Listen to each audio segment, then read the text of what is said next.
I don't want them just sitting there, being a target for somebody. I would hope that they would do whatever's necessary. Protecting students, what teens are learning to do to save their lives if a shooter ever comes into their building.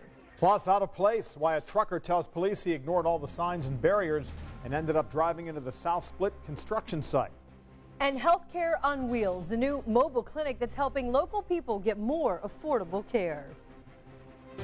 From Indiana's news leader, Eyewitness News at 6 o'clock starts now.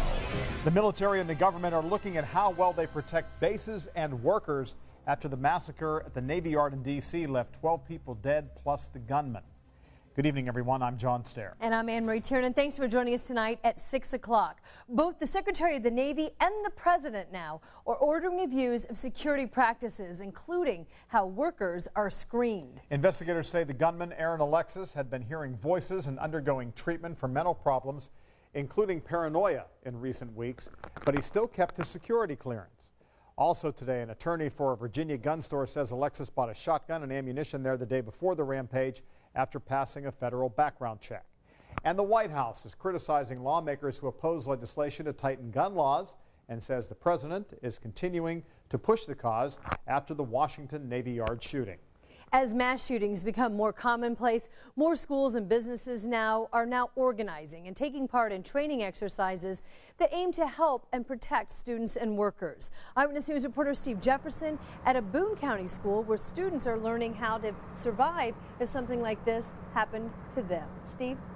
Anne Marie, Western Boone Junior Senior High School you see behind me is always on lockdown. But teachers and students here are in the middle of learning what to do in case somebody gets inside with a gun.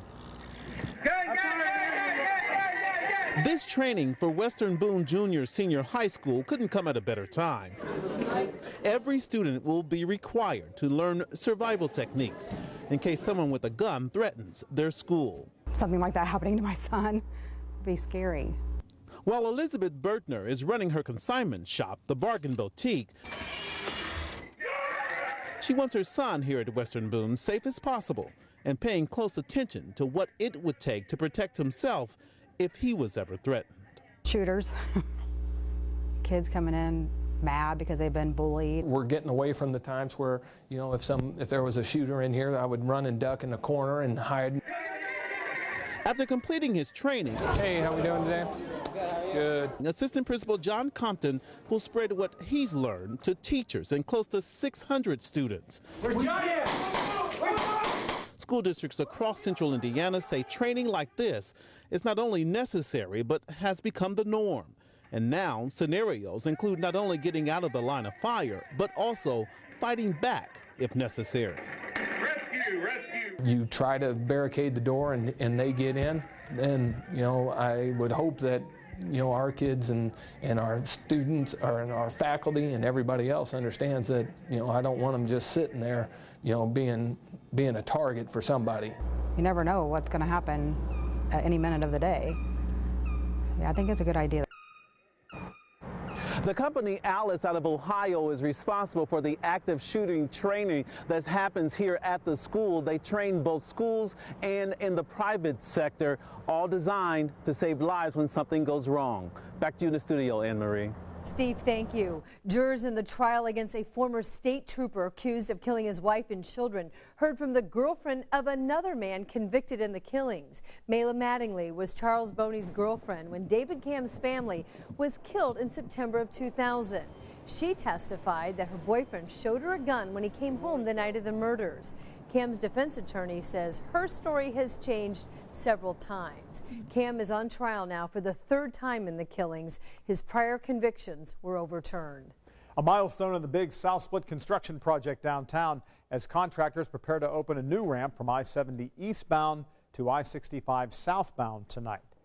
I want to show you a time-lapse video here. Over the past couple of weeks, workers lowering the pavement on the ramp to give more clearance underneath the Morris Street Bridge in downtown. Morris Street is one of 7 overpasses under which pavement will be lowered to reduce collisions with trucks. Now, after this ramp reopens, the next step is to rebuild the through lanes of I-65 southbound under the bridge. Fortunately, no damage was done to the South Split project site after a semi-driver somehow winded up driving into the construction area. The driver was given a ticket for ignoring the closed signs and barricades early this morning. He actually got stuck in the dirt at the construction site, and it took about an hour to back out the truck and get it pointed in the right direction. The driver simply told police he was following his GPS directions. But meantime, troopers back out once again today, patrolling the downtown exits that are near the South Split. They are ticketing trucks that are trying to take a shortcut through the construction area. Many truckers ignore the recommended detour that is I-465 around the construction, and they're forced to exit on Fletcher Avenue and other downtown streets. But having those big trucks in neighborhoods is damaging to the road, and it's dangerous for drivers and pedestrians. So far, troopers have handed out over 24 tickets, each for $130. A jury has found a former Indiana University basketball player not guilty of attempted murder. Prosecutors said that Devin Dumas carjacked and shot a man in the neck on January 11th. They claimed he set up a meeting with a man to buy his car and then pulled a gun and shot him. Dumas says the man turned out to be a drug dealer who threatened him. He claimed he shot the man in self-defense. Dumas played 2 seasons for the Hoosiers from 2008 to 2010, and prior to that he played at Decatur Central High School. Surveillance video captured the man police say is responsible for shortchanging several Central Indiana businesses.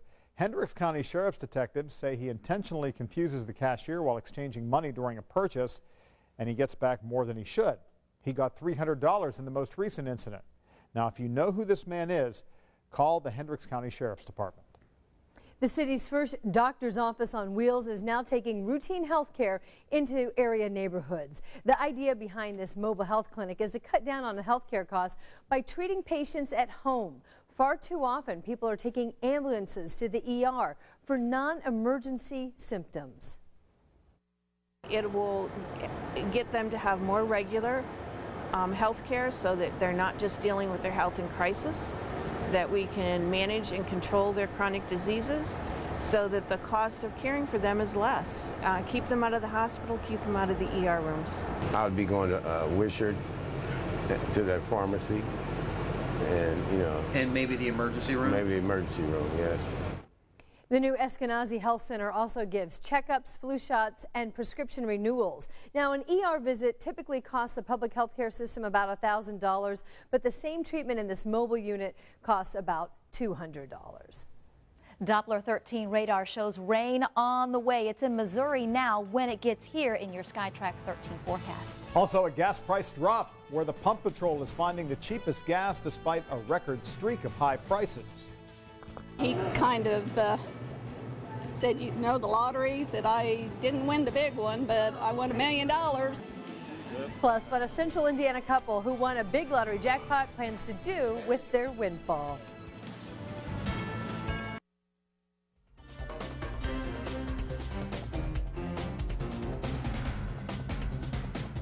Demolition of the last section of the old Milton-Madison Bridge is now on hold until Thursday.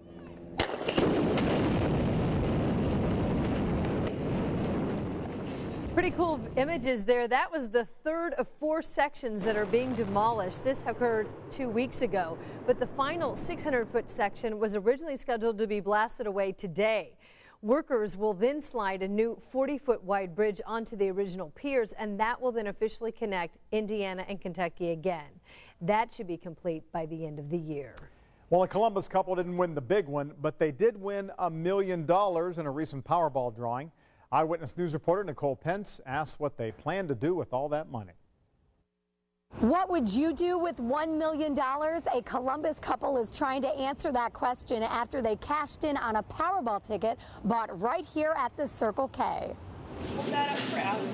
We've jokingly talked about this kind of stuff before, but you know, what would you do or what if? Not a joke any longer. Mary and Larry Baldwin are holding their $1 million prize.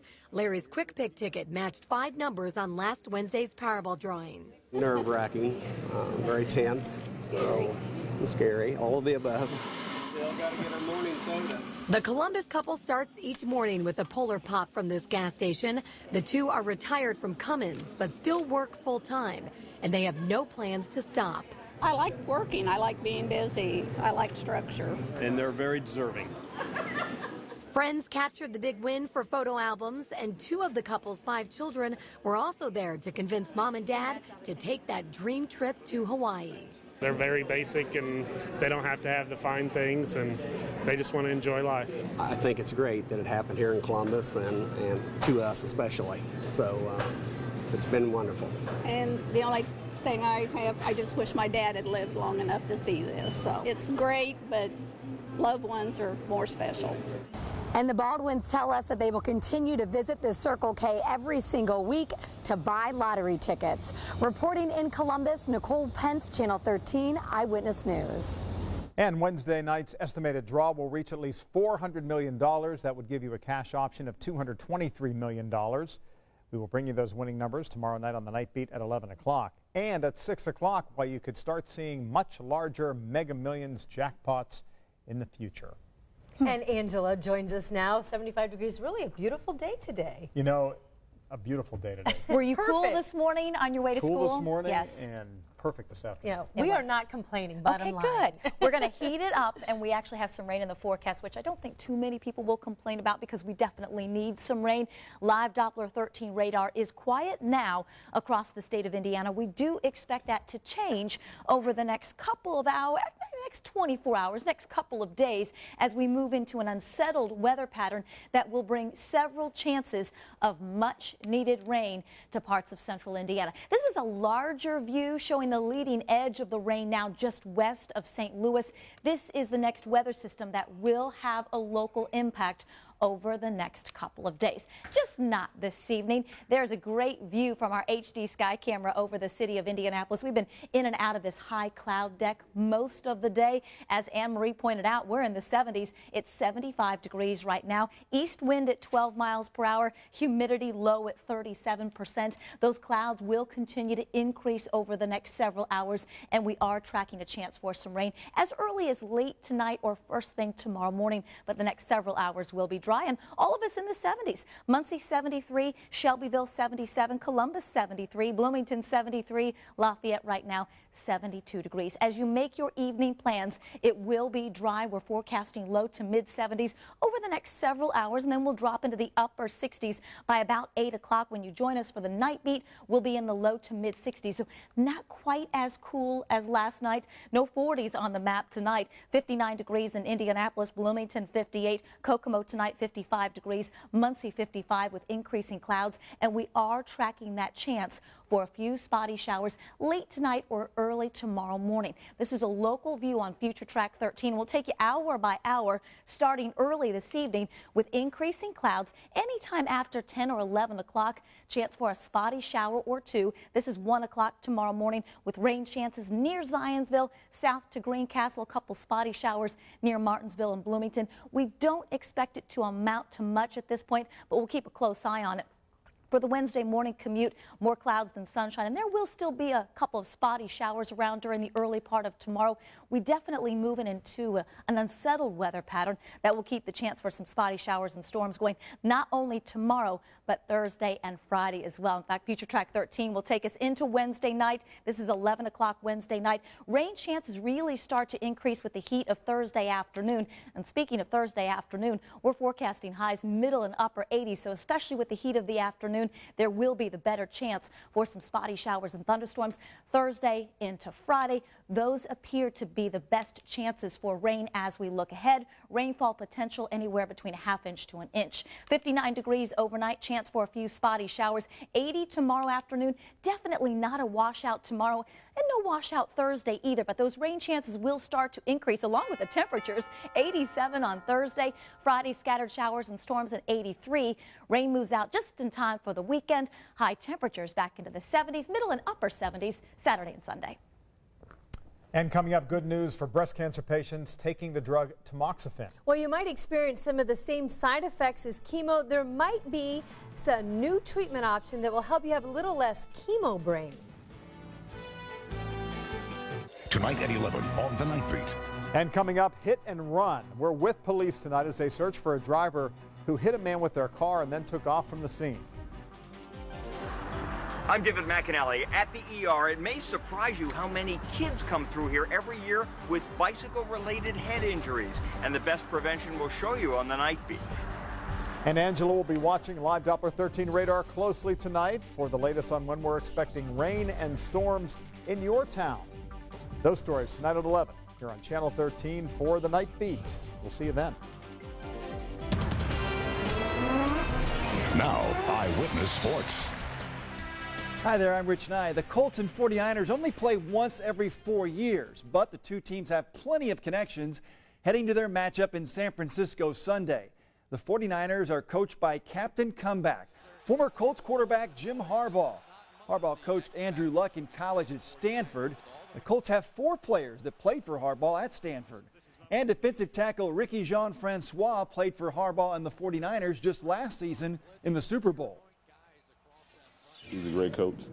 I would never put it down. He's one coach that I can tell you that's into it, almost feeling like he'll play again. You'll see him out there this week throwing passes to the receivers, and I believe he still got it. We used to mess with him about, coach, just sign one game contract and see what you can do. I have a lot of respect for Coach Harbaugh, in my years at Stanford with him and Coach Fangio and the rest of the Stanford guys on their staff. And they're a premier defense. It's going to be a great challenge, but I think we're up for it. It'll be a fun week of work.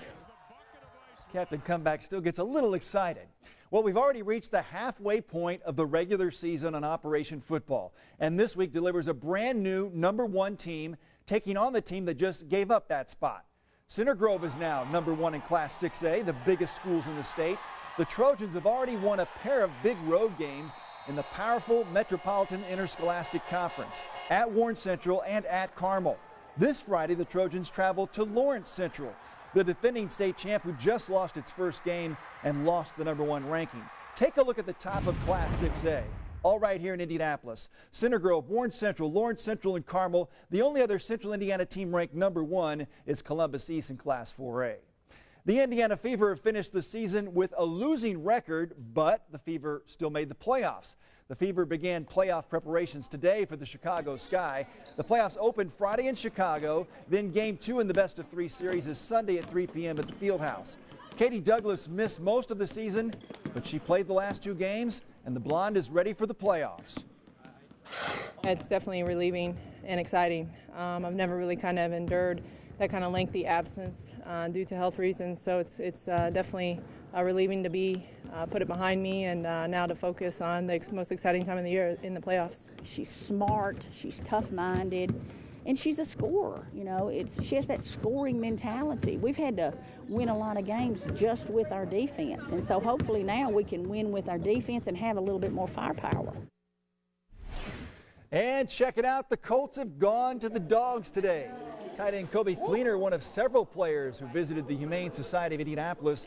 The facility takes care of 4,000 animals a year. Oh, look at the puppy, John. It's cute. The Colts helping bring attention to a great place to find your next pet. Hey, man, I am pro puppy. No doubt about that. Thank you, Rich. Yeah, and I just want to say a happy early birthday to thank you. I know you're going to take your birthday off to celebrate. I am. I hope it's good weather for you. We're tracking some rain, and that's good news because we need a little bit of rain. None this evening, but you'll want to join us tonight on the Night Beat as we'll be tracking the leading edge of that rain getting a little closer to us. A couple of showers late tonight, early tomorrow, but we do warm up. 80, 87 by Thursday with a few storms. Yeah, and 29 again. It's 29 amazing. again and again and again. And a couple more again. That's our news for now. For Angela Buckman, I'm Anne Marie Tiernan. And for Rich Nye, I'm John Stair. We'll see you again tonight at 11 for the Night Beat.